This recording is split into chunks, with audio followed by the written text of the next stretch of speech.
Traditional medicine, yeah. Traditional medicine, yeah. Yeah. I think it's will increase or it will enrichment to our students. Yes. Yeah. Yeah. So we also have a summer course program, Prita, every year. So maybe. So Yeah. some of our students have taken that previously, I think. Yeah, previously, Yes. not this year, but maybe next year. Yes, maybe next year we will keep that. Routinely every year in June, Prita. In June. Okay. Yeah, in June. So Is that for undergrad or postgrad? Could you remind me? the participant is every student. Can be based on our Okay. experience.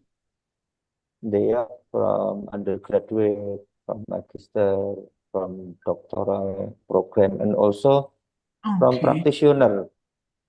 Also join with the summer course. For example, from Vietnam, from Malaysia, from Pakistan, also practitioner join the summer course. Yeah. Okay. Still use the online platform. Yeah. Only online, so it's free. Okay. Yeah. In 2022, we use the online and also offline platform from the QUT, Queensland University of Technology, come here, 5 students to join the summer course. And in 2019, also student from US.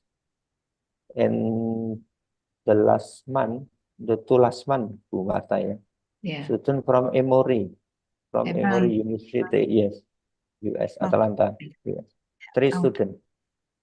Lovely. Yeah, no, it's very wonderful to have that in-country experience for students both ways. Yeah. I think if your student will go to Faculty of Public Health, we welcome. We will look for all opportunities. Yeah.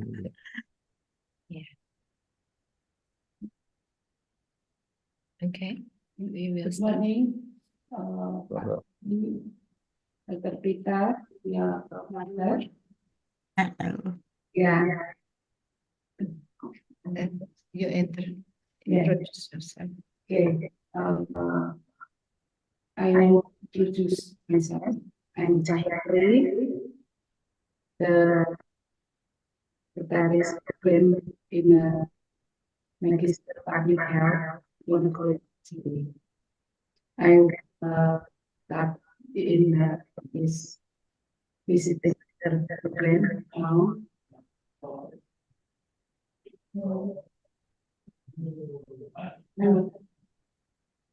There is a little bit of echo in. Okay, we will start now. Thank you for Pak Budiono, the Dean of the Public Health Faculty, Diponegoro University, and Dr. Prita Thomas in this moment, and Prof. Mata, the moderator, is the visiting lecturer today with the title of the Healthy Lifestyle on Food Choices.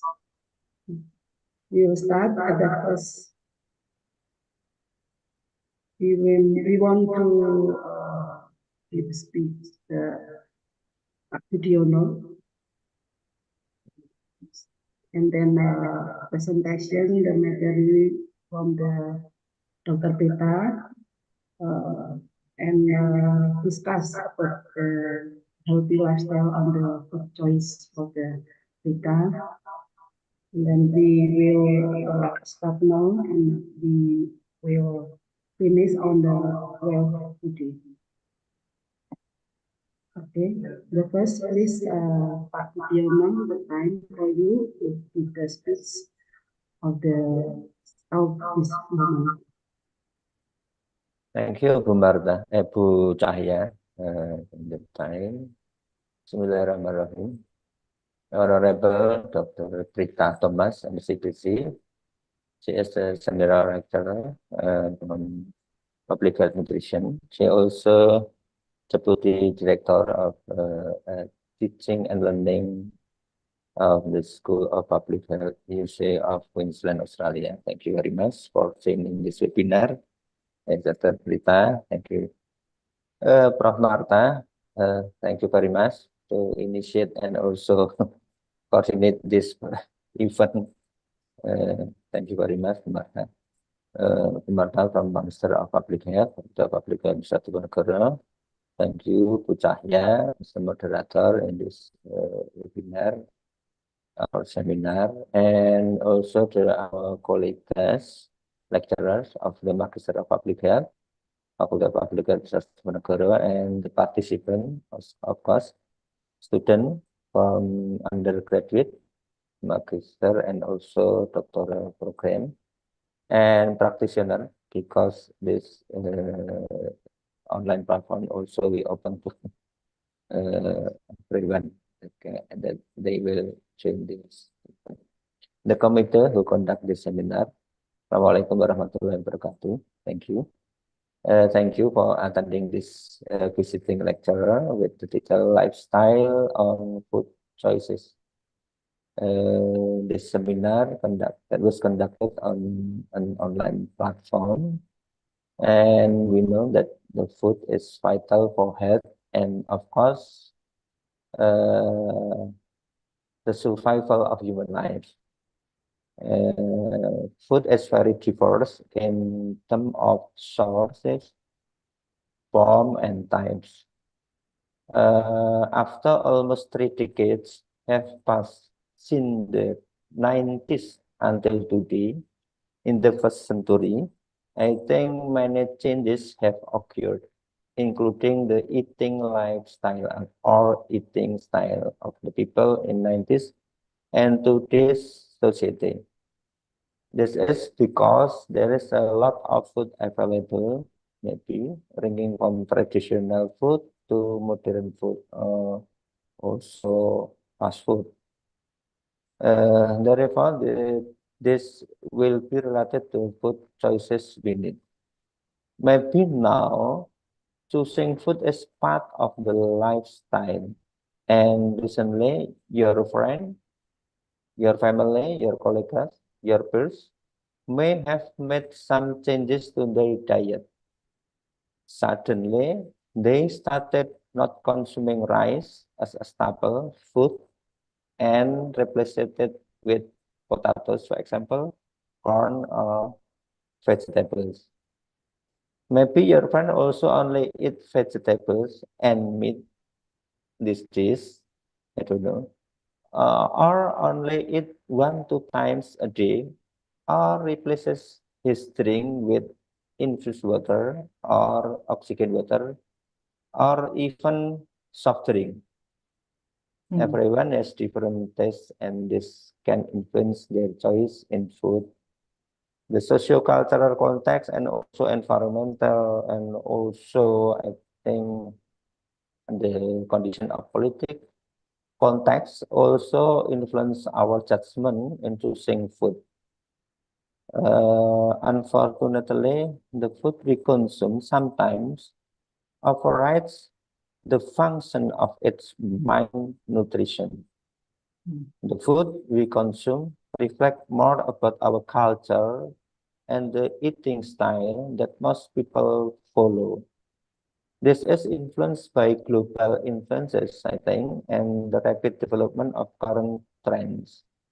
There is a lot of information, especially via internet, about healthy food consumption, dietary restriction, and also the effect of certain types of food on body shape. Moreover, the phenomenon of getting the ideal body shape is becoming increasingly popular lately. Of course, lifestyle and food choice will have impact on health. So next, you will get enlightenment regarding lifestyle and food choices. Why do they have such a lifestyle? what influence, what impact does it have on health, and what should we do? So you can have a good discussion in this moment. I think currently we have been attended by experts from who have knowledge and experience in the field of lifestyle on food choices. She is Dr. Prita Thomas, M.Sc. B.Sc. Thank you very much. From School of Public Health, the University of Queensland, Australia. Hopefully, this webinar can provide knowledge, understanding, experience, and can create a good academic atmosphere to improve our competence. We apologize if there are any objection or mistakes. With your permission, the webinar with the topic lifestyle on food choices, facing Bismillahirrahmanirrahim, I open. Thank you very much. Assalamualaikum warahmatullahi wabarakatuh. Thank you very much for that very generous introduction, Professor. Yeah. Now I would like to introduce first Dr. Prita Thomas. She is, let me share the screen. Let me introduce you to the audience, Dr. Prita. Yeah. Yeah. Her current position is the Director Teaching and Learning, School of Public Health, Faculty of Medicine, the University of Queensland, Brisbane, Australia. Her qualification is a Master's of Science from Bharatiya University and Master of Science from University of London. And also she has finished as Doctor of University of Queensland. And her research interest is food sovereignty, migrant food practice and health, food culture, and food system. And her recent publication is Nutrient and Food Intake of Indonesian Children under 5 years of age, a systematic review, Asia Pacific Journal of Public Health. And also she writes also about a little bit of rice, a little bit of fish curry, food practices of Malaya nurses in Brisbane, Australia, who decides competing narratives in constructing taste, consumption, and choice. And this is a part of a book. Okay, I am stop sharing. This is Prita Thomas. Please have your presentation, and then after that we will discuss. You can present about 20 to 30 minutes maybe, and then we continue to discuss. Okay. Thank you very much for that. I will share my slides and just please let me know when to stop as well. Just make it a full screen. Okay, so that thank you very much again for that generous introduction and for for the opportunity. I really am very appreciative and grateful for the opportunity to speak to the staff and students of your university. I think we've had long links with the School of Public Health at the University of Queensland. So, very, very happy to continue those links as well. In Brisbane, we like to acknowledge the traditional owners of this land on which we are, and I pay my respects to their elders and their descendants who continue their spiritual and cultural connections to this country, especially in a place of learning. So for context, I think you've introduced me and my background very well. We've moved countries a couple of times over my adult life, and so a lot of experiences and how my own food practice has evolved was the heart of my PhD. So I have worked in community nutrition projects in India before I left. After I finished my master's degree there in food science and foods and dietetics. And then we moved to the UK. I worked in school food programs in India when I was there, and also within diabetes clinics as a dietitian.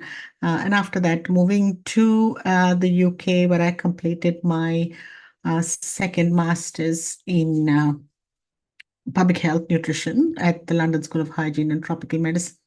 Was when I started to be interested in the health of migrant Indians living in the UK.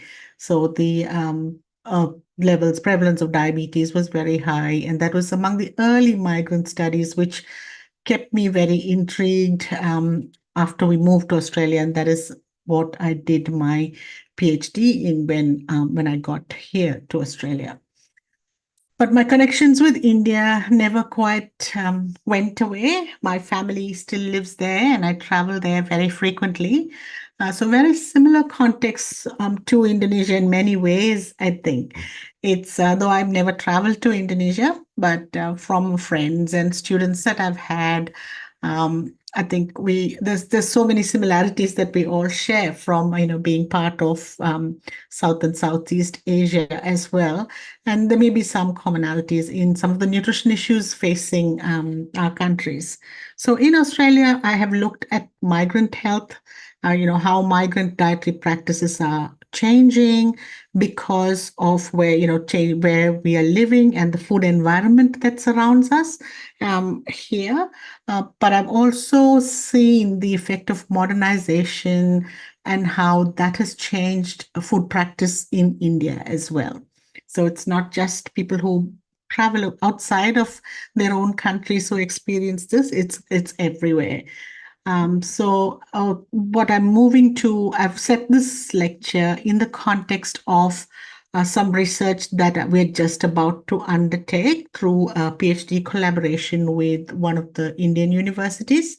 So we're looking at food environments more broadly in urban India and how that's contributing to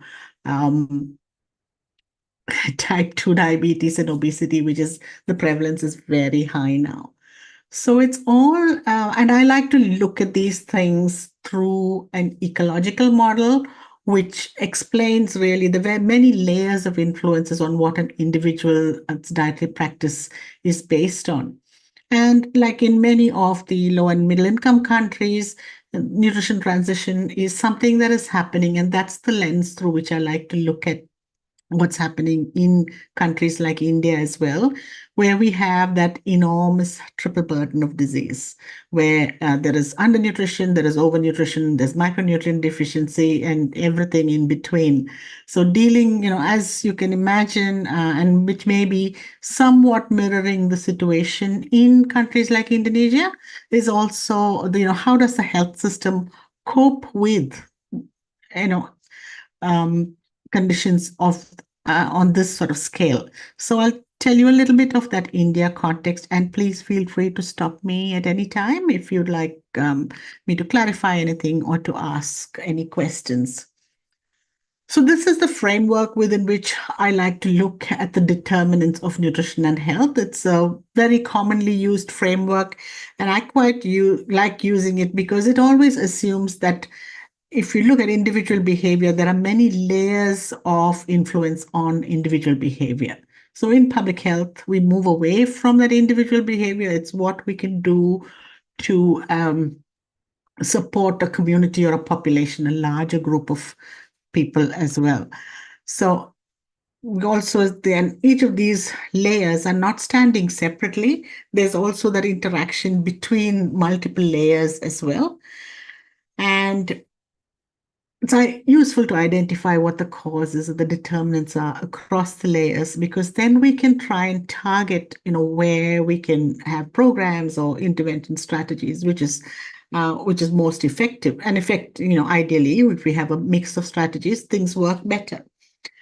So in India, this bottom two are very big in terms of all the cultural influences which influence what families and individuals eat. There's a lot of religious sort of structures in place which dictate what communities can and can't eat, and it's very politicized as well now in many ways. But where I'm primarily interested is in the food system. So you talked about one of my areas of interest as food systems. I'm seeing how we've all noticed how the food systems have changed over the last very quickly, really. It seems like in my adult lifetime itself, so much has happened. There's so much modernization and so much change. So that's where I kind of like to pitch, understanding that gives us a much better way of addressing upstream factors which have a role in what we as individuals eat. So in those food systems, there have been so many drivers of change there. I don't even know where to start in this circle, but we have, our demographic is changing so rapidly, where population numbers are huge. India has, I don't even know how to express it out of the Indian denomination, which is crores. We have the highest population in the world. We also have, an aging population, though life expectancy is close, about 70 years old. And there is migration, so urban-rural migration, as well as inter-country migration. There's a lot of forced displacement of people across the world due to whether it's climate change or conflict, a number of issues. So demographics in all our countries keep changing. The biophysical and environmental changes are huge, which affect agriculture and food production systems in every way that we can think of. We are losing biodiversity. We are increasingly dependent on a small range of crops. Alongside, we have all the innovation and the technology and the infrastructure that is happening. We have attached, and some of them are attached, driven by fads and influences of people, really, where you have meat alternatives, you can do 3D printing of your food, and then transport and retail landscape has also changed very, very substantially, and that's what I'll be exploring in my new study. And the political and environmental changes also make a difference. So, like Professor mentioned, the global influences on food and how our food is traded, what are the conditions under which trade is happening, the politics around food, something that is so pleasurable, being so much at the mercy of politicization, and it's more obvious in some countries than in others. And of course, the conflicts that we see ongoing, how that can affect prices. So we're living in this global system, and we cannot operate as individual entities anymore. And of course, all that is underpinned by our socio-cultural values, the religion, which determines what food we can and can't eat, and the gender norms around which food is distributed within communities, within households, and invariably disadvantages women or the girl child, and the traditions that we follow, which all have meaning in some settings, but these two are increasingly being politicized in other settings as well. So across our part of the world, East Asia and the Pacific, we have malnutrition in all its forms, the triple burden in all its forms. These numbers are probably not unfamiliar to this group because you're all students of nutrition and you will have seen this data before. But the cause is very much of many of these are poverty and inequality, the socio-cultural factors, and then water, sanitation, and hygiene, also equally important. Maternal nutrition should be on top of the list. Poor maternal health often underpins a lot of the ongoing conditions into adulthood as well, and poor diets, food security or lack of food security, which again is a huge contributor to some of the conditions that we have. So we know that this triple burden exists at the individual level, at the household level, and at the country level in almost all of the low and middle income countries. in countries like Australia, overweight and obesity have been sort of steady over the last few years.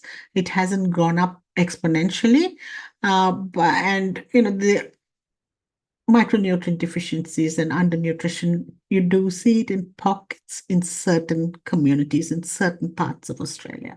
So it's not as widespread as it is in countries like India for sure.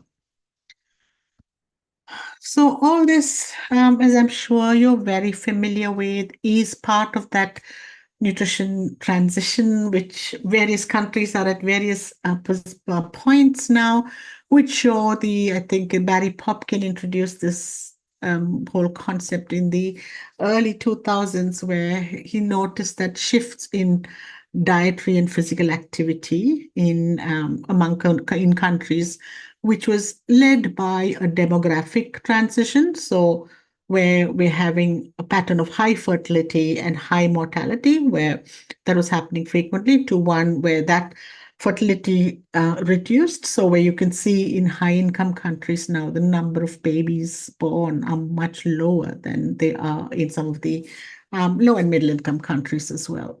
And the epidemiological transition that has happened alongside this. So we are seeing less mortality because we're shifting from that pattern of infectious disease to a pattern of more prevalent chronic disease as well. So that's very clearly shifting in many parts of the world. Like I said, we're all at various parts of that nutrition transition, and we're all heading towards a more, what was traditionally called a westernized diet, which is becoming a more global pattern, which is associated with high levels of chronic disease as well.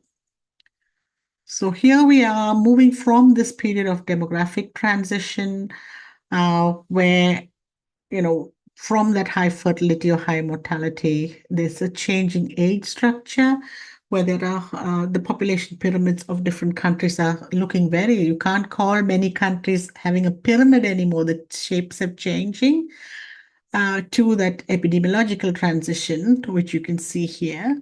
We're now in this case where we have, very high numbers of chronic diseases everywhere across the globe. And in this period of nutrition transition, where we've moved from the very high undernutrition prevalence, it still exists. It hasn't gone away to that extent, but it's reduced now. Fewer famines, we can say, or less, there's more food, but is it the right kind of food? And now we have as high levels of nutrition-related non-communicable diseases as well. So we're kind of looking at it, in terms of medical intervention or policy initiatives, but that's to initiate behavior change. But that's less, harder. It's not so easy to change now, given the systems that we live in. And the nutrition transition itself, you can see, the yellow portions at the bottom give us, what the changes are happening. But we've moved from a very, ancient hunter-gatherer pattern from ancient times, long, long ago. That's changed across the years. Industrialization is happening. It's happened in most countries, but some countries are still in that pattern 3 area. But I think countries like India are in this pattern 4 here. I don't know whether any country has reached this except high-income communities high-income people who can actually make those changes, given that things are expensive. There's a cost of living crisis. Food insecurity is very high in all of the richer countries as well. So it's the privileged few who can get into that desired societal or behavioral change now into pattern 5. It's by no means universal across wealthy countries as well. So this slide sort of sums up what we're doing. So where we are moving to is this increased consumption of processed foods, high sugar, high fat foods, and this is where we are at now, because in search of convenience, this is where we've landed for many parts of communities and populations in many countries. So we're seeing all the associated nutrition problems which come with that sort of diet as well. So technology has, in fact, shaped the way in which our tastes have changed. Our preferences for sweet means there's lots of high sugar items, and food processing is an increased reality of our times. High calorie beverages, so sugar sweetened drinks, and lots of edible oil in processed substances such as instant noodles, biscuits, all of those processed foods that are very prevalent in society. And technology involved at every stage. So we're very far removed from the food that was eaten a generation ago as well for many parts of the world. So is our countries like ours, is that unique now? If we look at countries like India and countries like Australia, I think we are sort of meeting at many points now, with where the higher income countries, there's a more awareness about moving back. They seem to be moving back into these smaller farming systems, shorter value chain systems where food can be produced and acquired more locally, whereas other countries are some way away from those sort of approaches there. So, but we're now in low and middle income countries. What's actually happening is that the shifts in pattern of diet and physical activity, body composition are all moving much more rapidly, and we can see that happening. And the rates of obesity patterns and rates seem to be rising very rapidly in countries like India. And if you look at whether it's child trends or adult patterns and trends, they are changing very rapidly. And that's why I said, if you remember when I said a little while ago that in Australia, the prevalence of overweight obesity have remained relatively stable, whereas in countries like India, and very likely other low and middle income countries, that is changing very rapidly. It's almost like we are making up for lost time in those countries to see that importance rate. And the kind of food that we are eating and the overweight obesity that we see, what happens that biological differences are also accentuated. So we all know about the fetal I've got a block there, Barker's hypothesis. So the fetal origins of adult disease, when adult undernutrition, has led to ongoing generational effects. So all of that appears to be increasing greatly. Now, the Asian recommendation is no longer 23. It's gone back to 25 most recently. Apologies, I meant to change the slide there. But there's a lot of evidence that I think that evidence is growing and showing that the rate of change which has happened in low and middle income countries in terms of obesity prevalence is impacting on, in a lot of physiological and biological systems, which are making matters worse. So as the professor said right at the beginning, globalization is a big contributor to some of these changes that has happened. Globalization is not new.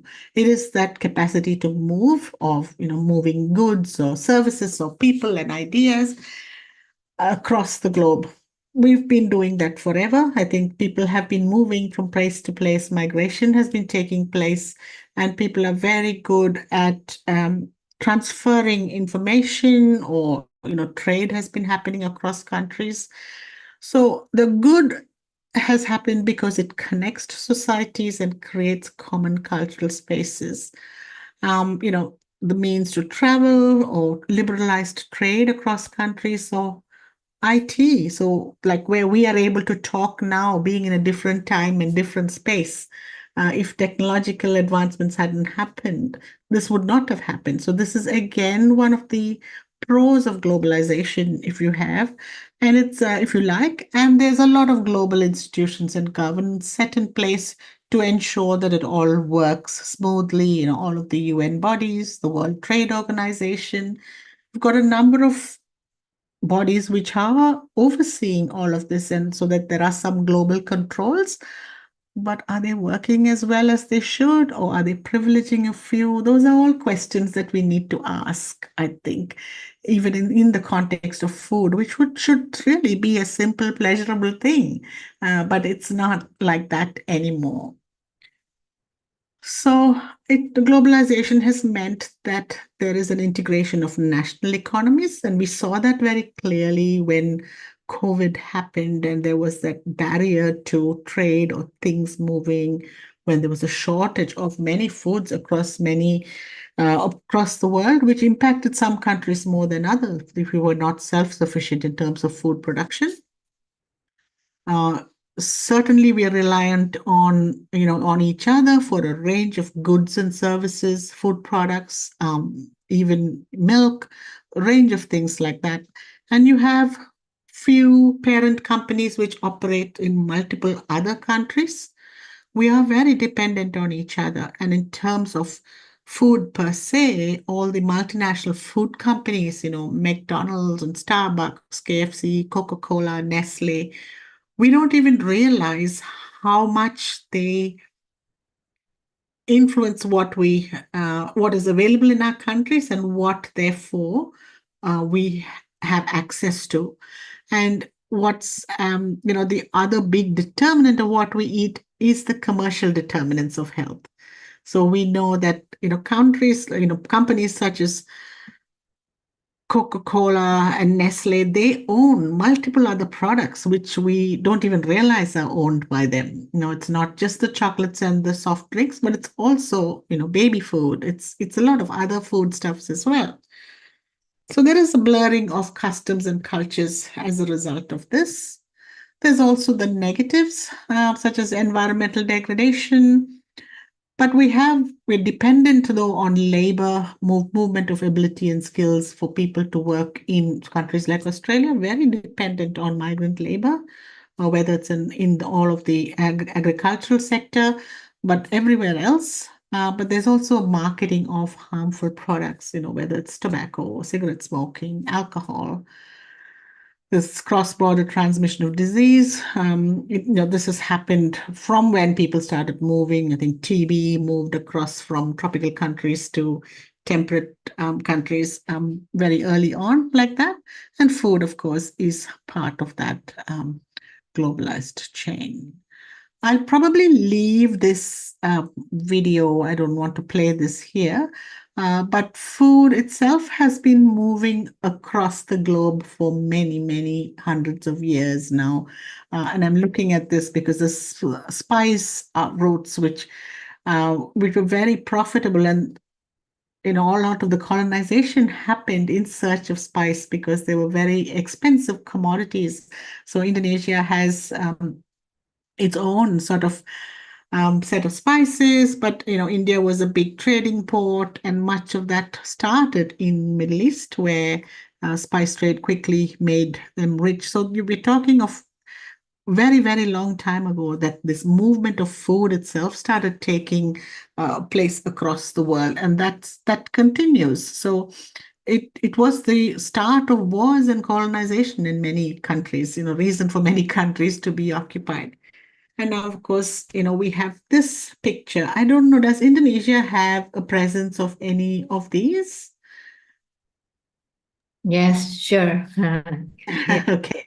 Yeah. Yeah. And they've been all very clever in tailoring their product to suit the nature of the country in which they operate as well. So in India, it's relatively new. India only liberalized in trade in 1990. So all of this came only after that. And it's and all their menu is kind of tailored to meet the cultural needs of the people there. It's very expensive, but there's a lot of wealth as well among the middle classes, so to be able to afford it. So that's where our globalized food system is looking like, but it also happens in the other way, in the reverse globalization from the south. That's where countries like Australia really mirror the food practices of all the culturally diverse people who live in Australia as well. So it's not it's a two-way street in a way. So we're living in a world where food is quite everything is available everywhere in different forms as well. Okay. So the food that we eat tells a very complex story. Why do we eat what we eat? It's our culture and tradition which drives a lot of that. But we are also dependent on things coming from across the world. So, I like to make, if we had time, I would have been happy to do this, think of a food that you've recently eaten and, or what you've seen in a shop. Where did that food come from? Where did you buy it from? Where did that food come from? Uh, and what ingredients were in that food. And then if you look at if it's a packaged food, each of those ingredients could well have come from other places. That's the reality we're living with in Australia. So that's how globalized our food is. Maybe there isn't that reliance on packaged food in Indonesia, in your context. In India, certainly there is, all of the global products are available. It's the very rich who can afford to buy it regularly as well. But that too is available, and that's where urban middle classes are where you're seeing a lot of those health problems when there's that mixing of diets there. So that's because of the modernization that's happening. It's not just that global foods are available, but we have lots of new technology. We have the way in which we shop changing, how food is marketed is changing, and urbanization, where I'm not sure whether that's the case in Indonesia as well, but this movement of people from rural to urban areas in search of a better lifestyle, in search of employment opportunities, and climate change making farming and agricultural practices really, really difficult to do when there's no reliable rainfall seasons, when there's floods, when there's very, very bizarre climatic effects. It's very hard to be a farmer in many parts of the world now because of all of these global events which are taking place as well. Urbanization, we're completely removed. People who live in cities don't even know how food is produced anymore. And for the young generation, that's really of concern. We also have a lot of wealth and abundance of certain types of food available across the world. The wealth sits in the hands of a very few people, but there is a lot of wealth and they are very influential in what food comes into our countries as well. So that has changed our food landscape from 20 years ago even. Things have changed so dramatically and all over the world. So we have technology, not just in how food is produced, but in how we access this food as well. Meal delivery apps, how popular are they in Indonesia, in your cities? It's very popular for us. Yes. Yeah, it's very, very popular there. So, and now increasingly you see it in smaller towns and cities as well. So they make that link between physical environment and the digital food environment. You're connecting the meal provider via the online platforms as well. So we can't really talk about the physical food environment anymore. We can get food whenever we want from, and then how do you regulate that greater the online environment around food? It's very, very hard to regulate that. They are very understudied just yet, and current policy and legal frameworks actually they're only starting to look at that more more rigorously. So in Australia, for instance, we have regulations for physical restaurants where restaurants have to display, especially fast food restaurants, have to display the nutritional information on panels. But that doesn't apply to any of the meal delivery apps. They don't have to do any of that. So they're not accountable as well. And then you have social media and the glut of information that it brings. Most of it is really, really not reliable, not based on any sort of evidence. And this is what young people in particular are increasingly reliant on. So that the way in which we remove from food is just increasing and increasing from actual production in many parts of the world there. Artificial intelligence, advertising, there's so much. So what we call that physical food environment or the online food environment and the macro system level is actually very hard to keep up with as well in terms of regulation. So how do we do that to find out? So this is happening in India in a very big way. Okay, all of this. So India liberalized. I've lived outside of India for now 34 years. India is still home for me. So I will continue to say we, much as I love my life in Australia. So after trade was liberalized, has been a decline in absolute poverty. So this is over the last 35 years. So that's the time that I left the country. So the India, I remember, even though I go 2 times a year, my head is still stuck in that pre-1990 time. So there's been a decline in absolute poverty, but the urban population has increased. There's a lot of increased mechanization with modern tools and facilities, and we've seen multinational food corporations in cities and lots of discretionary foods and snacks.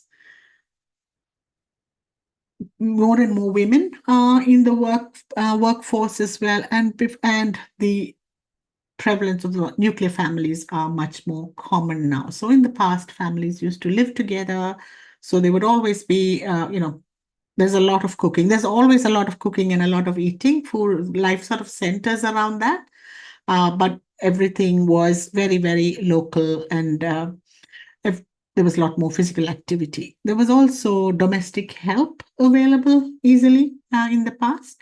But, people have become they have better protection. Domestic help has better protections within the government now in terms of being unionized, having a minimum wage, requiring a pension. But they also have access to other jobs because of the number of industries and the number of factories.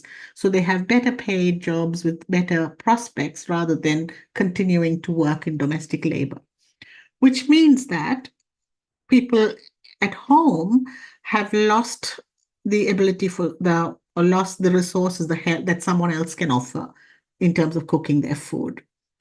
So the reliance on convenience food has actually increased. So of course the market is meeting that as well. Okay, so convenience foods are everywhere, ready to prepare, ready to eat foods, which you can buy. There are shops everywhere except in the very small remote villages, you can go buy things everywhere. You barely have to walk 5 minutes to get what you want. It's like that now. But we have a big food insecurity problem. 75% of people cannot afford healthy food because the cost of food is really high. Cost of vegetables is really high. Cost of most meats is high, and it's not a big meat-eating country anyway, meat and fish consumption. Proportion of undernourishment, the indices are changing. Things are improving. There's fewer, maternal deaths, there's fewer cases of stunting, all of those things. But there's a huge proportion of the population which cannot. It hasn't changed. If you look at it, it sort of came down a little bit just before COVID, but then it's right back up again, where food is very unaffordable for many people. So what are we, what are the top 10 causes of mortality and disability? It's a lot of these are reducing. Some of these things have gone down, but if you look at the non-communicable diseases, they've all increased between 2011 and 2021 quite rapidly. Okay, ischemic heart disease, COPD, stroke, and type 2 diabetes. You can see how much, according to the Institute of Health metrics and evaluation, the prevalence has actually changed. And what are the risk factors which have which impact on this? Quite highly. Malnutrition is a high risk factor. It's been ranked one. That hasn't changed, but there's been a reduction in the DALYs. But if you look at dietary risks, have greatly increased. The rank has increased in contributing to these conditions here by quite a substantial amount. So not a pretty picture, as you can tell there, in terms of what India is experiencing now. Stunting and wasting, though, still pretty high, but it is coming down. What is good to see that it is coming down, whether it's due to higher education or a lot of effort that the government is putting into certain of their programs that is happening there. So stunting and wasting have all sort of reduced over the last few years in National Family Health Survey, which was conducted in 2021, most recent data that we have. So those things have come down. But what's important to note in India is that it's very, you know how big the country is. So the situation is quite different from the north as compared to the south. So in the south, where there's higher levels of education, there's all the social determinants are much higher than in northern India. So the range is between 12.5% of stunting and 67.5% stunting, depending on which state you're talking about. So there is that difference which education and hygiene and sanitation have made a huge difference in terms of stunting levels, at least. But for our projections from the most recent Indian Council of Medical Research cross-sectional study from 2023 has shown that all of these conditions, our NCDs, are just very, very high. And if you look at it, this is the number of people in millions, whether it's diabetes or hypertension or pre-diabetes, generalized obesity, it's all very, very high. I don't know how these rates compare to what's happening in Indonesia. I don't think, and it may not be as bad, but India is really, really worrying given the number of people who are impacted as well, and the strain on the health system. So those are the two conditions that are, both ends of the spectrum, as you can tell. And this is what I was showing you about, telling you about the difference between states. So these are all our 27 states that we have in India, and you can see how the prevalence of stunting varies very greatly. So Kerala is a state that I come from, and we have 100% literacy in Kerala. So, and sanitation and hygiene is like nowhere else that I've seen as well. So very, very, very variable in terms of facilities there. So tells a clear story about what can be changed as well.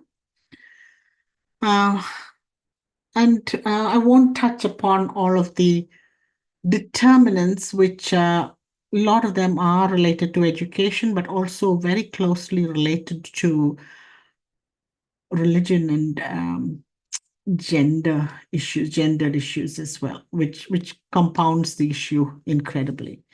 I'll just skip over these 3 slides. So in terms of the UNICEF's framework of malnutrition, you can see these are some of the things which are contributing to that stunting, where all of this is not done at variable levels depending on what's happening there. and maternal education, women getting married really young, new mothers who are between 15 and 18. All of that depends on, contributes to stunting. We also have a lot of disadvantaged tribal populations and first peoples of the land. So they who have traditionally been excluded from education and a lot of other things that other people took for granted. So that situation is changing now. But again, people from outside what is called the caste system in India suffer disproportionately. So urbanization is primarily responsible for those shifts in the system. So a lot of cheap, ultra-processed food and beverages, urban diets where convenience food and processed foods are everywhere, and those urban lifestyles, which probably a very common pattern in how those demographic shifts occur, and a lot of money in young people. Okay, young people, young adults, there's a lot of disposable income for a certain section of the population, and that's where we're seeing the most of the obesity-related NCDs. So I'll just show you these very, very short videos. So this is a breakfast dish that we'll have in South India. It can be eaten for breakfast or for dinner. And it's a steamed, very, very healthy fermented dish. Okay, very commonly eaten there. And 30 years ago, when I lived in India, this was how the batter was prepared. Okay.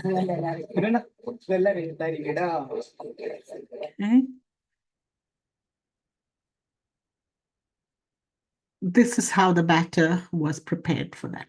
Okay, this is rice and a lentil, which is soaked together and ground for a very long, very labor intensive. You can see how much time it would have taken, and it has to ferment overnight. So that's how long it took. Okay, moving on, about 30 years ago, we had this. These were grinders, and I have one of these here. So replicating the stone inside, but mechanized. The process becomes mechanized. So much easier to do now, whatever your age, you could be working. This will happen when you're doing something else there. You still have to let it ferment overnight. Okay, so, and then you steam it. But now, anywhere in Australia, for Indians, in India, in every corner shop, you get pre-made stuff. Okay, so the fermentation is not happening. You've lost the health benefits of that. We fortunately don't have to grind everything by hand anymore. No one has got the time anymore. And we've got these machines, but even that's too much work. You can get this and bring it home and steam your food. But it also comes like this, frozen. You just put it in the microwave, which is what a lot of people are doing now. So you can see where all, in essence, it's still the traditional food, the same food that's being eaten, but the method of preparation has changed so much. So the minute it becomes a processed product, we know that, so much of the nutrition is lost without any effort as well. And it's easily available. You don't have to plan 3 days ahead what you're going to make because it's there in your freezer. You have availability to it. And there's no proper nutrition labeling on any of these products as well. So this is an innocuous item. You also get a lot of deep fried foods, which say they have 0% fat, which is so obviously not true. So that's happened, and that's a part of that modernization that we are a part of, inevitable modernization that we are a part of, but that's, of course, impacting on how we eat anymore. And this, I'm talking about the Indian context here, but this could be true of practically any country we can think of where we have a lot of cross-cultural interaction. People move within countries as well. We have global markets which are contributing to that and to the world trade through our global trade system. lot more manufactured goods. And of course, we all know how much money is put into advertising all of these foods as well, which makes it more attractive to everyone who get taken in by advertising. That was the first form of influencers, if you like, but people were paid big money to do that, which has contributed to the changing dietary and lifestyle patterns as well. Food delivery apps is massive, massive in India. So this is for in millennials, so young, very young people in their late 20s, in their early 20s. This is how often they will eat food. And this starts from early morning coffee, which is delivered for you. You can call and do that. Okay. So they that easy access to food. They also work very long hours. The young people, the one they work very, very long hours. Or many occupations mean, IT is a big source of employment. They're working to US times or to another country's time zones. So they're often working till 10 at night. So this becomes a necessity. This is what they're relying on unless they are living in that family structure where they are better supported. But they often have to be in the office as well at this time. They're not necessarily at home. So it's a very disordered eating pattern as well that is happening. Yeah, they're certainly making very good money, but that's the price they pay.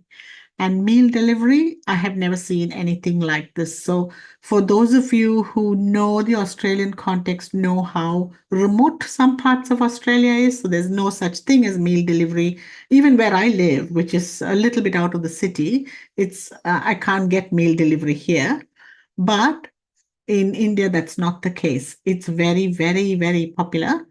And huge amounts, okay, there's a big river in this part of Northeast India, and there are boats which will take your food, when you order online. So breakfast everywhere. This is just a snapshot of the cities. Many cities are not even represented here. And, when you are eating food from outside, it's a different nutritional composition compared to what you see there. Yeah, so that's probably happening here. And that is sort of that background information is what has informed my current project, which I'm going to be working on. We have a tie-up with, UQ has a tie-up with one of the premier universities in India. And so we have joint PhD opportunities for students there. So we are looking at urban food environments in key Indian cities.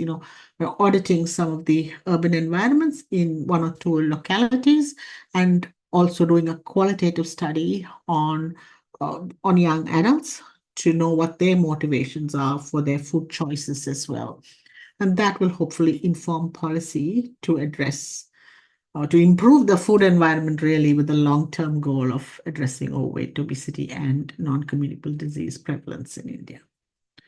So that is where we are at. That is where it's very hard in my mind to separate, again, global citizen here. So very hard to separate my past, my present. It's all intertwined where I'm not living in one space in time. And really important to contribute to get an understanding of what is happening in countries like India and how because what affects one country affects us all really, and then there are lessons learned which could be applied across more broadly as well. So that's it from me. I'm very happy for discussions and to take any questions. Thank you for listening. Thank you very much, Preetha, for your presentation. It's very interesting. And the situation is almost the same in Indonesia. And we find that the ecological matter is relevant to the nutrition and how demographic, social culture, politic environment, and biophysical environment, innovation, technology, and infrastructure is all related to the nutrition transition, and the nutrition transition also influence the chronic diseases that almost the same in Indonesia. The chronic diseases is very increase very rapidly, and also the food pattern also changes. And the globalization that you mentioned also increase in Indonesia too. It's also may affect on health and food choices, influence the chosen food that we kind of choose the more many variables of variation of food items produced also, and where can we purchase the food, and the packaged food also is different right now, and the modernization of food cultures also the influence the like the globalization and modernization, social media influence its influence on advertising and regulation. So it also happened in Indonesia, where we can choose many food, many kinds of food is available everywhere and whenever we want, and it's very easier. We don't have to go everywhere, so it's all changes. And yeah, especially also the young generation that are use the food app, the food application like that, and it's also influenced the obesity that's also increased in Indonesia, and we have problems too with triple burden. Triple burden in Indonesia, including the obesity, the undernutrition. We still have a problem in stunting. We try very hard, and in Indonesia, it's about 20% right now, 21%, but we still have to work very hard. But in the other side, obesity increase very rapidly too, and so the micronutrient deficiency is also a problem in Indonesia, and so we have also the problem of non-communicable diseases is increased very rapidly too in Indonesia. So it's our problem is the same. Now that's our about the Prita presentations. Now it's time to the questions for the students or whoever. Bu Cahya have a question. Do you want to say something? Please. Yeah, so thank you for your question and thank you for your comments. I'm reading this question on Zoom on the chat now.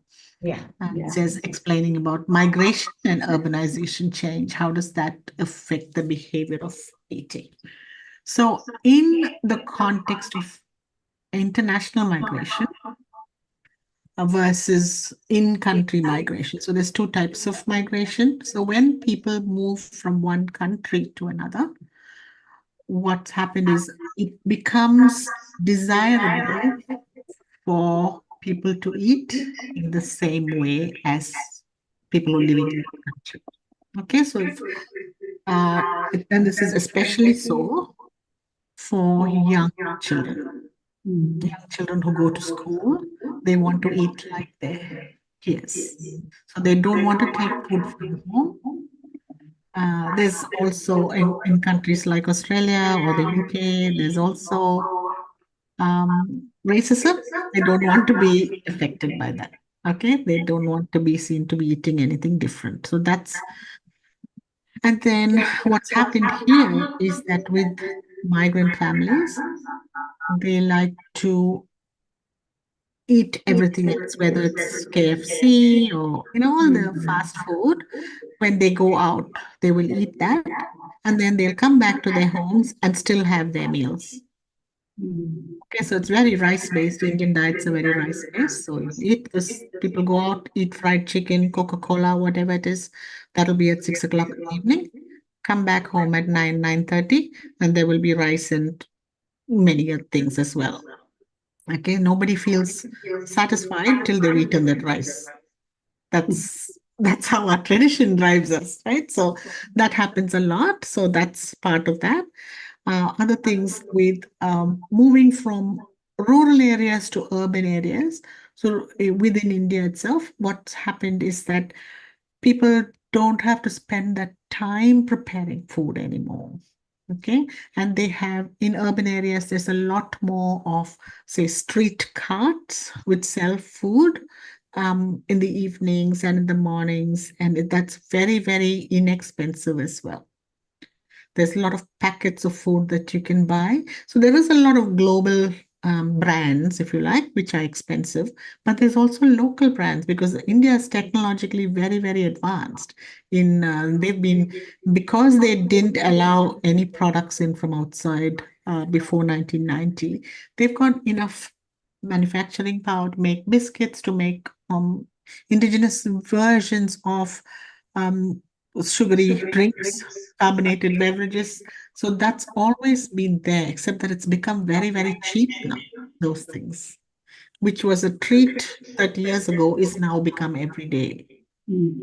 So when Coca-Cola was first introduced after 1990, people would serve it on the table with their meals instead of water.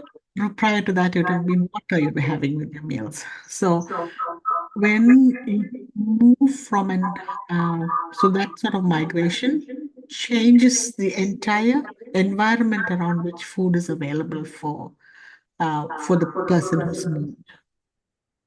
Okay, so and when you move from rural to urban areas, your pattern of work changes. The amount of physical activity you do also changes. So, and the amount people are all, you often move in search of other employment, which could be a completely different pattern to what they experienced in their rural lifestyle as well.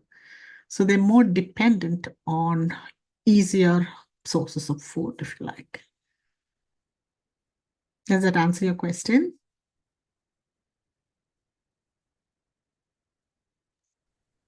Okay, thank you, Dr. Putra, for your explaining about the behavior of eating. Got another question. Okay. Now there is another question from Mbak Edi. I'll definitely follow up on that question for you from one of my colleagues in India who work the TB space. But see, TB also spreads when you live in overcrowded situations. In the Indian context, that's the case. Because people don't continue. There's very good intervention for TB. So from the parents as well, controlling with the parents in the community, the environment where they live. So what people who are working with TB patients, there's lots of social workers who will go out into these slums and these overcrowded areas where typically you'll find higher numbers of TB. So there's a lot of intervention and counseling done for those communities there. But what happens is they do not comply with taking medication. Okay. So, but stunted toddlers are more susceptible to a whole range of other conditions as well. Yeah, a whole range of infectious diseases. So I think, it's a bit of which comes first. The environment they're living in definitely needs to be more controlled. But how else can we say, again, supporting the mother during pregnancy would be key to addressing this. And all the things that we need to take to prevent infections. So stunting, this is so interconnected. It's really hard to say which comes first, because the overall, hygiene, sanitation, compliance to medication, and constant monitoring needs to happen side by side. If there's anything more, I can definitely, email my response to Professor Mata and Yeah. let you know how they're actually managing it on the ground there. Yes, please. Yeah. Yeah. Thank you if you want to explain more in your email. Yeah, Yes, I will give I you will. with Pak Edi. Yes, thank you, Prita. Pak Nur Edi, is it already? Yeah, Dr. Prita will give you also an email after this to explain more about the answer of your questions. Yeah, which one is more efficient to intervene first? Toddlers first or stunted? Yeah, or stunted TB toddlers first or stunted toddlers first? Yeah. I really Yeah. think a systemic response would Yeah. be beneficial in making sure the toddler is not stunted at birth first, which requires better maternal intervention. Mm. Yeah. Okay. Yeah, this is for prevention. Yeah. Yes. Yeah. So there's this form which I can also put my email in the chat. So if anybody wants to Yes. send me Thank you. email, that would work as well.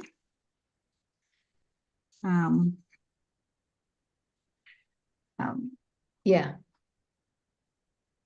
There is more question. What was the reason for time constraints that have led to development of eating fast foods? Yeah. So what happens? So if that questions come from a student, I don't know about what your how much you study. Okay, how many hours do you spend studying? If in the Indian context, students who are studying are always studying. They just have to constantly, they don't have any rest in the evening.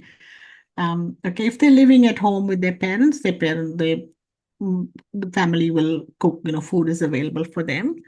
But in Australia, with the students that I see and the students that talk about food, is that here they live independently. They don't often live at home or in hostels. They live in share houses, and they are expected to put in 40 hours of study, including their lectures. No, in lectures and tutorials, only 3 hours for each course. So they study 4 courses, but they are meant to do a lot more additional reading, put in a lot more additional work. There's also the practice of working as well. They often have a job to support themselves. Okay, a lot of students do that. So that way, 40 years of study, which is a full-time working person's load, plus studying on top of that, where they have very little time to plan and cook. Students of nutrition, or my students tell me that they are mostly very good about planning and cooking, but they also have money constraints and time constraints. So a popular student go-to is pot noodle here in Australia. Okay, so a pot noodle, instant noodles, or for something very, very quick, which that is convenient, cheap, and they will just add some vegetables, sometimes, not always, but that's what happens there. Okay, so they it there is a choice that people make between being full to eat or being full to or eating to be nutritionally good in the choices that you've made. I think as a student, given how busy you are, unless you have your parent, my own children lived at home, so I would cook, so they didn't have to worry about that. So they eat properly when they were studying. But that's not a luxury that everyone has. So, and in this is a constant with people having to work longer hours. Expectations are that people work for much longer than what in any workplace. I think none of us stop working at 5 o'clock in the evening. It continues and continues. So we often have, commuting times. People don't often live close to their houses. They have to commute maybe an hour or more. Traffic jams in cities, which makes a 1 hour commute into 1.5 to 2 hours. So there's a lot of time that is not available. And then your people are tired at the end of the day as well, or in the morning when you have early starts. So there's many reasons. That is why when we look at healthy eating, we need to look at the environment within which we access food as well. That too needs to be, your physical environment needs to support access to healthy foods. There need to be healthy shops around where you live. You shouldn't have to commute for a long time. You shouldn't have to be stuck in a car for a long time. You should be able to come back and go for a walk in the evening. There are a lot of things that don't work because the systems within which we work are extremely make it difficult for us. They're not an enabling environment that we live in, that we can make those choices. Yeah. About the healthy food, what do you think? How to? I mean, maybe if we can try to find healthy food is available everywhere, and yeah, so maybe the government also have to think about this to regulate, provide the fruit and vegetables easily everywhere, and maybe also from the mother. What do you think if the mothers also can choose how to cook food the very easy? I mean the fresh and Yes. yeah. Yeah. Those things can be, and I don't know whether those of you in the room as nutrition students have those sort of placement opportunities where you work with families to show them how to eat something quick and nutritious as well, prepare it in the most appropriate manner so that nutrient intake is maximized. Just things like, adding less oil, including more vegetables those are the things that are done here. So the government has a role to play. So here within schools, around schools, for instance, they're within 5 kilometers, they're not allowed to have any fast food places within 5 kilometers. University. So one of the other projects that we're working on is getting food governance into the university, saying, because within our university, we have a range of eating places, which are retail spaces, really, which are just restaurants, which could be anywhere, but they get a license to operate within the university. But we are trying to get them to display their nutrition panels, for instance, or to make food which is more appealing to a range of religions and cultures that we have in our student body, to make it acceptable for everyone, to have smaller portion sizes when they're serving, not to bundle and upsize food. So not a cheaper deal when you buy a food and Coca-Cola attached to it, rather provide water instead. So all of those are the environmental changes that we are trying to make within UQ. So we did an audit last year to see, what our policies were and what sort of food was available around the university, and vending machines. I don't know whether you have vending machines as well there. So all our vending machines have got soft drinks and chips and things like that. So the only change they've made is previously the soft drink fridge was a red color, like Coca-Cola company provided that. We've changed that red color covering to their water product, the Mount Franklin water. So the fridge color has changed. It's blue, not red anymore, but they still have the same products inside, just not so visible. Okay, so it's very small changes. So to influence retail is really, really hard. because it's their profit margin always. But that's the project that we are currently involved in with my students to change, to get a healthier food environment within university, and also to have, so we are developing what is called a food charter. So they have definitely told us that they don't want us to call it a policy. It will be more like a guidance document. So the other guidance document that we are preparing is for all the different faculties, because I don't know how it happens there, but in that UQ, each of our faculties or schools, we could have celebrations for something or the other, morning tea, after a seminar, that kind, or lunch. So a set of guidelines around what might be preferred options to order from external caterers, or giving a set of guidelines to the university caterers themselves, have fruit as well, because they all, Western people seem to like desserts very much at the end of a meal. So in addition to a cake or pudding or something, to also have fruit as part of that. So not restricting anything, but providing healthy choices as well, so that there is a mix of things for people too. So it's like little small steps like that, but we've been doing this work for 2 years. We haven't got very far. It's very slow, and there's governance which needs to be addressed, and retail as well. I can see another question in the chat about the nutrition transition.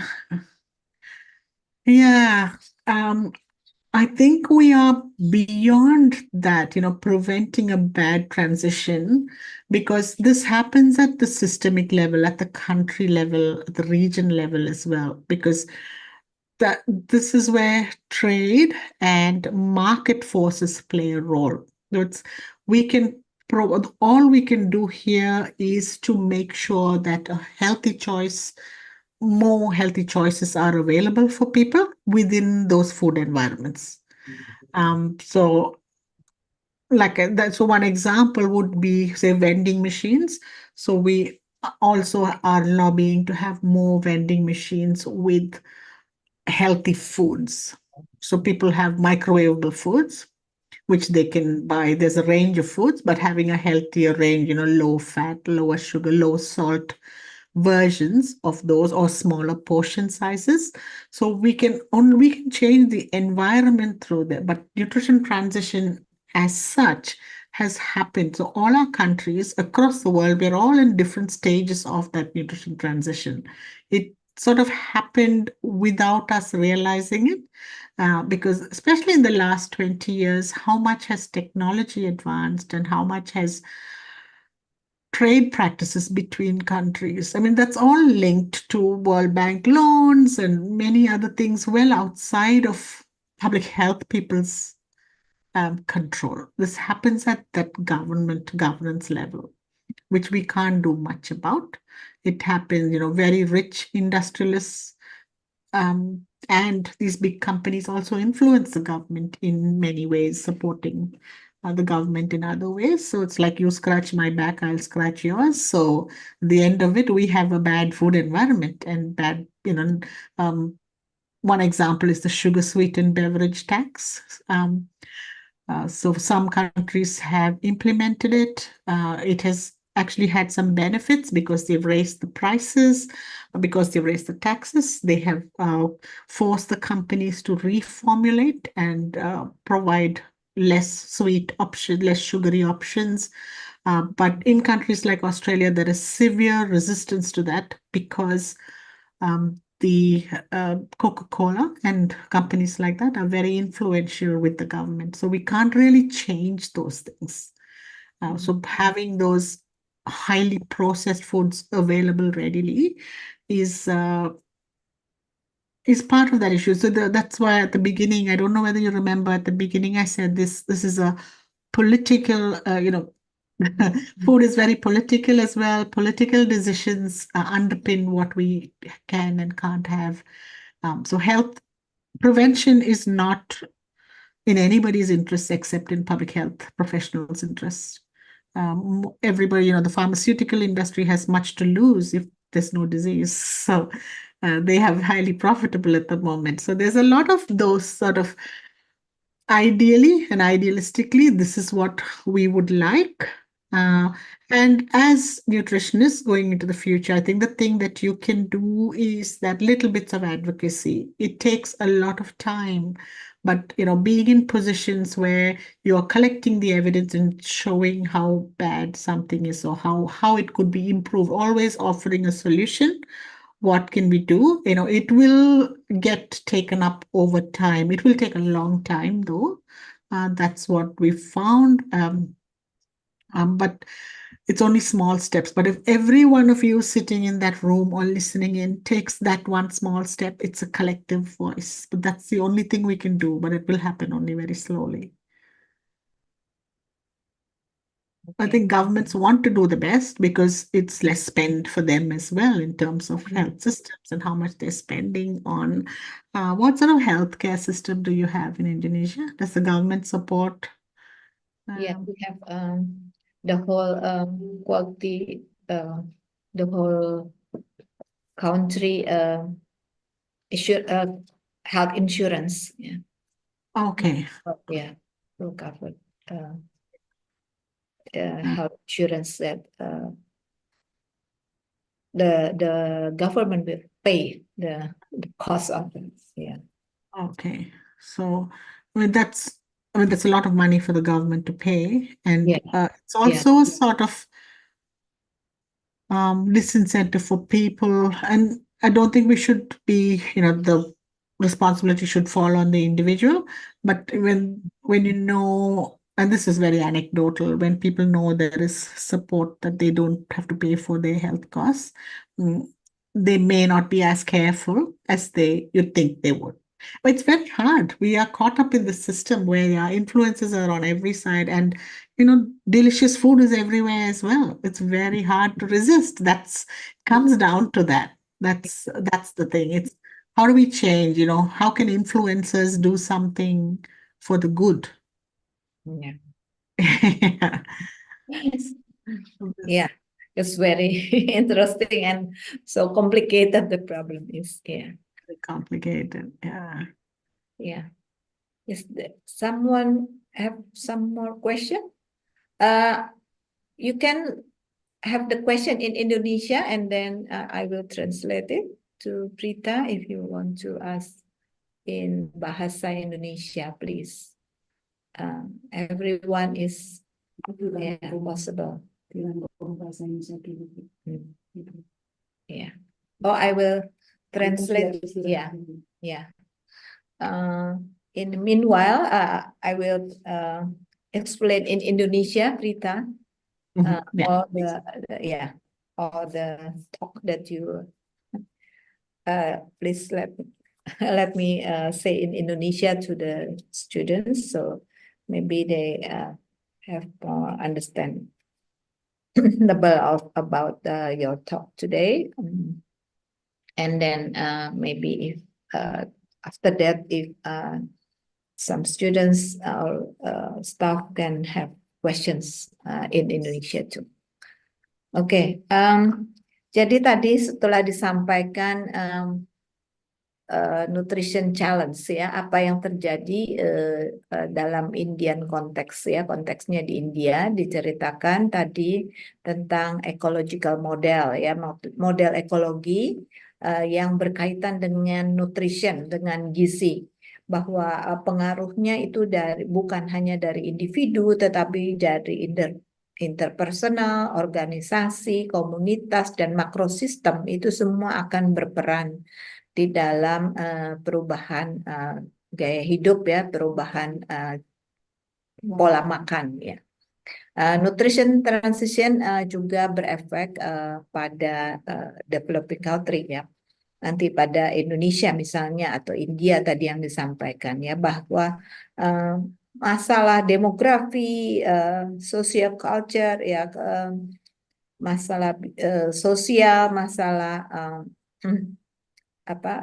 budaya ya, sosial budaya, politik, bahkan lingkungan biofisik, lingkungan biofisik maupun lingkungan politik itu juga berperan ya, berpengaruh pada perubahan pola pola makan kita. Ya, juga termasuk inovasi, teknologi, dan infrastruktur yang ada. Semua berkembang, tetapi semua juga berdampak kepada pilihan makanan kita. Kemudian juga terjadi triple burden sebetulnya ya. Jadi kita menghadapi masalah 3 hal ya di Indonesia itu juga terjadi ya. Tadi dijelaskan di India ada ya ada masalah overnutrition, ada masalah undernutrition, dan juga masalah yang ketiga adalah micronutrient deficiency. Jadi ini yang merupakan triple burden ya. Ya, sama Indonesia mengalami hal yang sama ya. Jadi apa transisi nutrition yang terjadi adalah kita berubah di dalam memilih makanan dan juga dalam hal physical activity ya. Aktivitas fisik kita menurun sementara diet kita itu makin meningkat. Tinggi lemak, tinggi gula ya, tinggi kalori. Semua ini berkaitan dengan demographic transition, epidemiology transition yang pada akhirnya akan berdampak pada penyakit-penyakit kronis, penyakit-penyakit degeneratif. Ya, penyakit degeneratif itu juga akan sudah terjadi juga di Indonesia ya. Penyakit degeneratif meningkat, banyak stroke, banyak diabetes mellitus meningkat sangat drastis di India juga, di Indonesia juga terjadi seperti itu. Ya, kemudian juga penyakit-penyakit ya, hipertensi ya, stroke dan hipertensi, kemudian diabetes mellitus tadi. Jadi karena pilihan makanan kita, masyarakat cenderung memilih yang diet tinggi gula, tinggi garam, tinggi lemak, dan juga proses food ya, makanan-makanan yang sudah diproses, highly processed food. Dan juga selain itu juga banyak hal yang berpengaruh lagi, misalnya globalisasi ya. Globalisasi di mana orang sangat mudah sekali travel, mudah sekali mendapatkan informasi ya, baik informasi yang positif maupun negatif tentang makanan ya. Juga adanya institusi global ya, jadi food company semua masuk di Indonesia, makanan-makanan dari luar sangat sekarang kita banyak sekali terpengaruh pola makan kita ya, sudah banyak sekali makanan-makanan dari luar yang masuk ke Indonesia. Juga pola makan kita juga sudah berubah ya, makanan jenis-jenis makanan itu dari luar itu banyak sekali sehingga kita mudah sekali mendapatkan makanan-makanan dari luar. Juga bagaimana mereka bukan hanya makanannya tetapi juga bahkan cara memasaknya juga ya, mungkin ada yang juga sudah disesuaikan di Indonesia atau di negara yang di ya, pengaruh globalisasi, jadi masuk di suatu negara akan mengubah semuanya ya. Dan juga modernisasi, kemudian adanya sekarang aplikasi ya, aplikasi apa itu namanya itu ya, kalau di Indonesia kita kenal Gojek dan Grab ya, GoFood, sorry.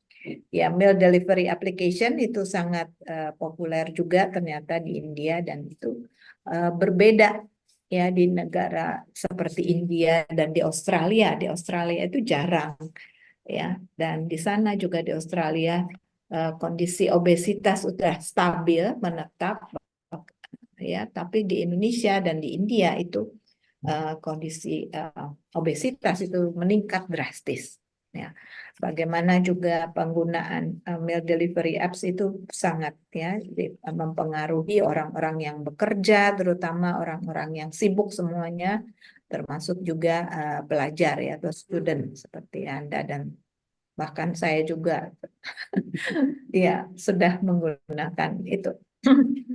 Ya itu terus juga ada pengaruh sosial media ya, pengaruh advertisement itu ya, pengaruh iklan ya, dan regulasinya bagaimana, regulasi terhadap iklan, regulasi terhadap makanan yang beredar itu juga masih harusnya juga disesuaikan nanti ya.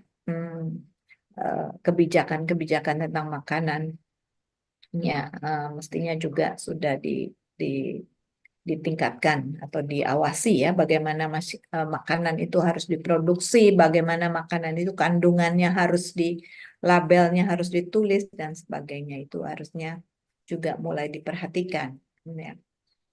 Jadi juga pemerintah harusnya juga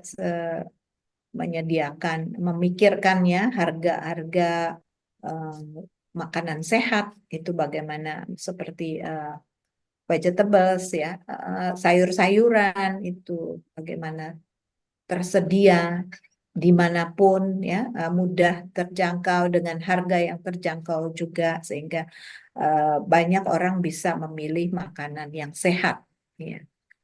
Tadi dicontohkan juga bahkan di universitas di UQ tadi sudah juga dibuat kebijakan bagaimana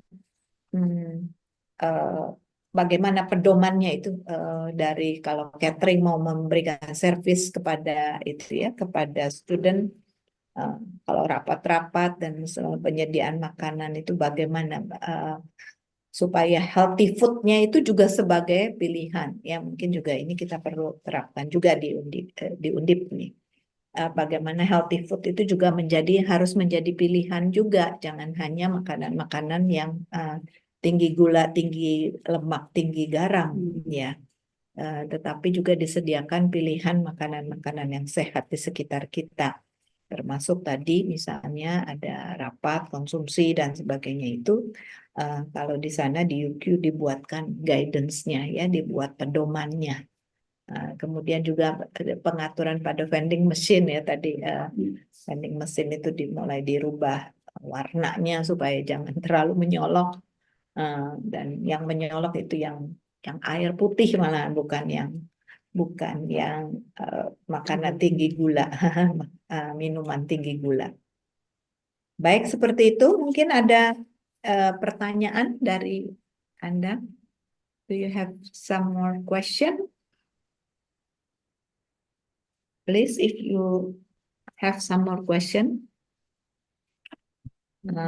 Ya, dalam bahasa Indonesia boleh, nanti akan saya terjemahkan. Silakan. Dari siapapun. Bu Cahya masih ada pertanyaan? Ya, silakan. Ya, masih ada di chat. What does makan mean? Makan is eating. Because in Hindi that's food. Makan is food. Oh, makan is food. Yeah. Kalau di Indonesia, in Indonesian we call makanan. Makanan is the food, but eating is makan.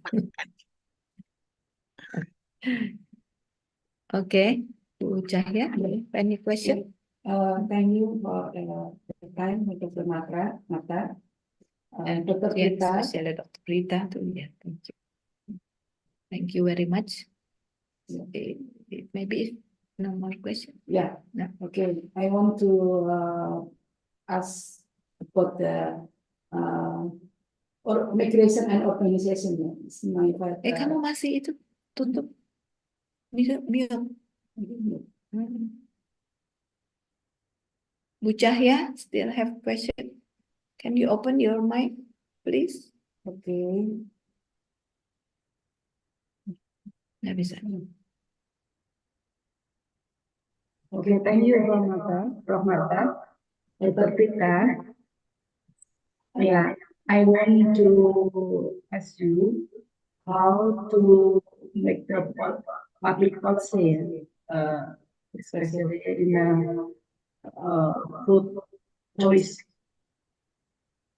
Sorry, how make the public policy for to prevent the bad choice in the nutrition. how to make policy to Prevent prevent disease. the bad the food choices that the bad food choices. choices. Okay. Where shall we start? So we need to, so that policy work can only happen slowly. So if we look at that ecological framework where there are many levels, we can do individual behavior change, which takes a long time, and it's not cost effective at all, because when you only do one individual at a time, it's but that the common way to do that would be through programs where there's some sort of education element to it, but more information to particular age groups.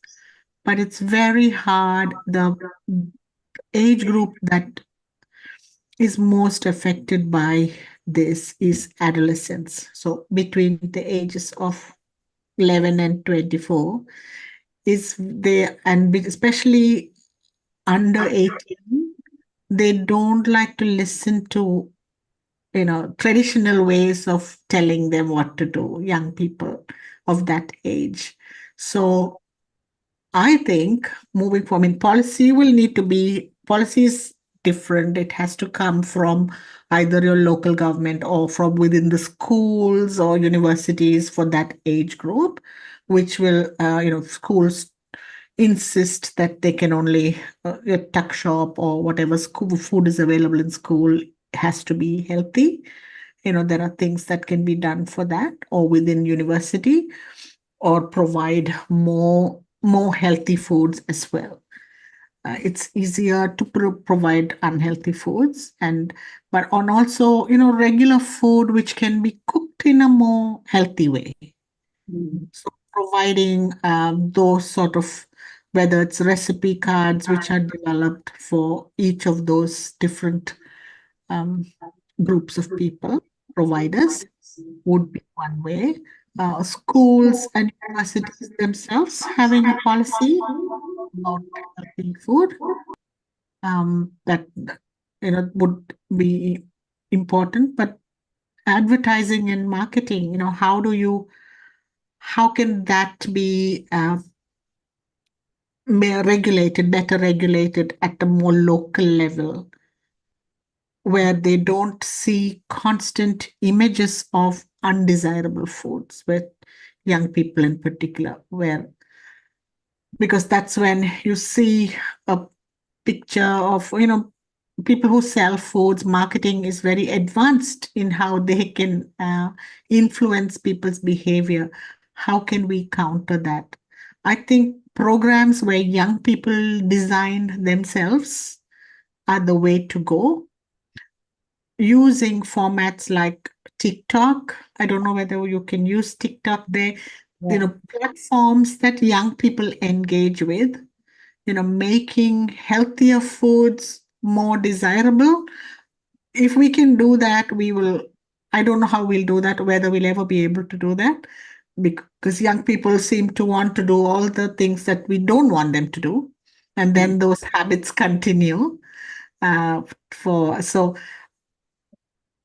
Yeah, but in terms of policy at that local level, within schools, within universities, local neighborhoods, what can be advertised just outside the school, what can be sold just outside the school, if those sort of things can be controlled, um, then, example, ice cream. Is ice cream sold in your schools? Yeah. So if the ice cream man or the person selling ice cream comes once a week instead of every day, that itself will make a change. So nobody can buy ice cream every day from school. They can only buy it once a week.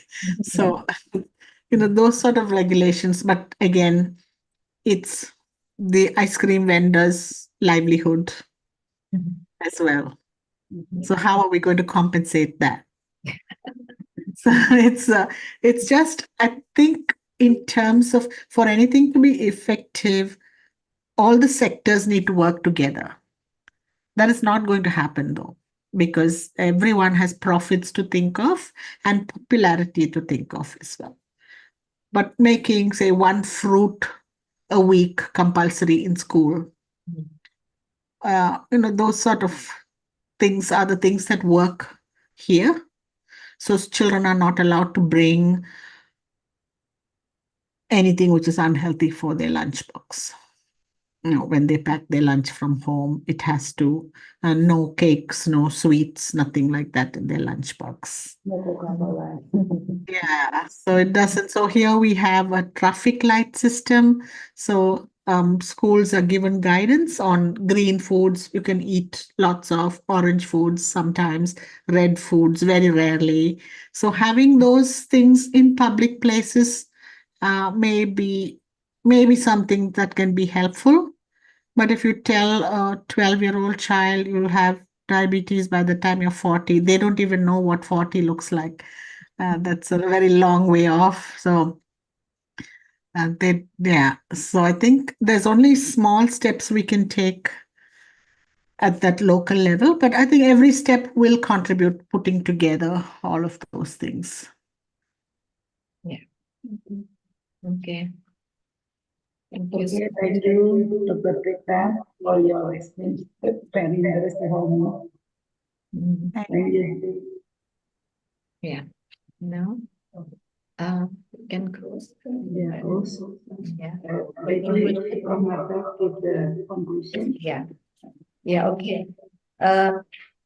We will have some close conclusion. Yeah.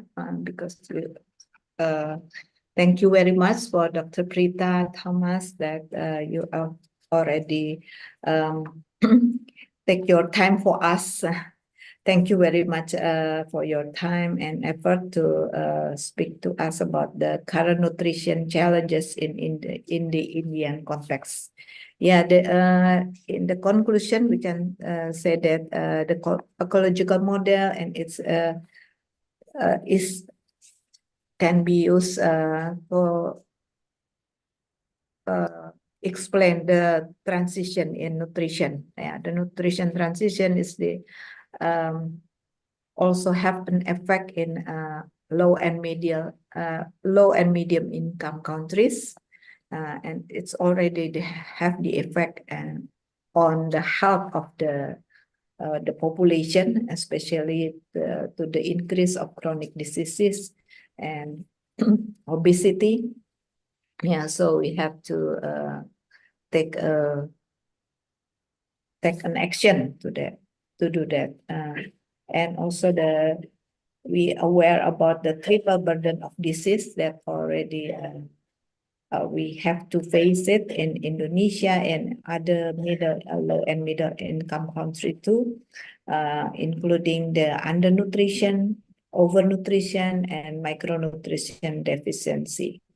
And also in India case study, the prevalence of diabetes increased very rapidly. The diabetes mellitus and obesity increase very rapidly. Stunting also still high in this country too, and so the problem should be addressed regarding the nutrition transition, because yeah, the effect is already happened, and while the country that are high income already steady in their prevalence of obesity, but in medium income and in low and medium income countries, we still have this kind of problems. So we have to work very hard to decrease the nutrition and nutrition transition. Many problems has been shown, like nutrition, food apps, the effect of globalization. So we have to think about this, also how to influence the people in a good manner to decrease the food choices to increase, to increase the lifestyle changes to into the healthy food consumption. Yeah. Okay, thank you very much, Prita. Do you want to add something, or do you have one closing statement? Closing statement? I'd like to thank you all very much for inviting me. Thank you for listening to me. I really wish I could come and visit at some point. But I'm very grateful for this opportunity. I wish I could meet you all, see you all, and talk to you. I wish I knew Bahasa to talk to you. But thank you very much for this opportunity, though, to share. And I hope this leads to further collaboration and sharing with teaching and with research as well, if there are opportunities arise. But it was a very great pleasure for me to do this afternoon. So thank you all. Thank you very, very much. Thank you very much, Rita. Yeah. Yeah. Thank you. Thank you, Prof. Nata and Dr. Prita Thomas. That's very interesting material that we discussed with you, and very, very useful for us. And I think you explained in India is similar in Indonesia. Thank you, Dr. Meta, and thank you for all the students of the audience that has had joined with the visiting lecturer today. Okay, have a good day, Rita. Thank you. Thank you, Dr. Pita. See you later. Terima kasih. Ya, terima kasih. Thank you in bahasa Dr. Pita. Terima kasih. Thank you. Oke, terima kasih semuanya. Terima kasih Prof. Mata dan terima kasih semua yang sudah hadir pada visi lecture pada hari ini. Thank you. Bermanfaat dan saya tutup untuk pertemuan pada siang hari ini. Terima kasih. Wassalamualaikum warahmatullahi wabarakatuh. Yeah. Oke, See you. See See you you again next time.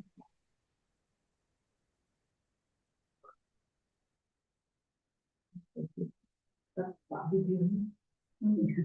Ini Pak Budi yang lupa.